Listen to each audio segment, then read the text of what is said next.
দিয়ে কি হবে মাম্মা? আচার। কাঁচার নয়, আচার। আচার। আচার কে খাবে? আমি। তো হ্যালো বন্ধুরা, তোমরা কেমন আছো? আমি ভালো আছি। আজকে চলে এলাম আবার একটা রেসিপি ভিডিও নিয়ে। এই রান্নাটা খুবই সাধারণ একটা রান্না, সবার ঘরেই হয়।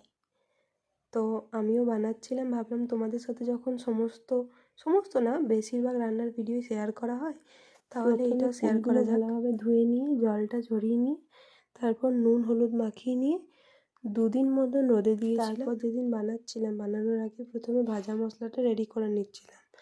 ভাজা মশলায় কী কী থাকে তোমরা সবাই জানো। আর একটু গোলমরিচ নিয়েছিলাম, কড়াই ভেজে নিয়েছিলাম। তারপর ওগুলো গুঁড়ো করে সাইডে রেখে দিয়েছিলাম। আর আরেক দিকে কড়াইয়ে তেল দিয়ে, তেলটা গরম হওয়ার পর তাতে একটু পাঁচফোড়ন আর শুকনো লঙ্কা দিয়ে ভালোভাবে কুলটা ভেজে নিয়েছিলাম। আচ্ছা, তোমরা কে কে এবারে ঘরে কুলের আচার বানিয়েছো সেটা কমেন্টে জানাতে কিন্তু ভুলবে না। হালকা একটু নাড়ানো চাড়ানো হয়ে যাওয়ার পর তাতে একটু নুন দিয়ে ভালোভাবে কুলগুলোকে ভেজে নিয়েছিলাম।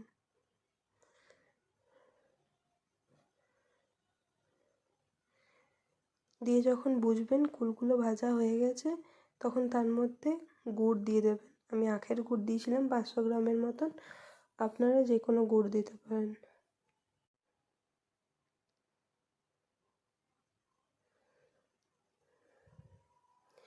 দিয়ে তারপর আর কি নাড়িয়ে চাড়িয়ে একটু ভালোভাবে ফুটতে দিন। ফুটে রঙটা চেঞ্জ হয়ে গেলে, গুড়টা একটু বসে গেলে, যখন আঠা আঠা ভাব হবে, তখন ভাজা মশলা গুঁড়োটা দিয়ে নাড়িয়ে চাড়িয়ে নামিয়ে দিন।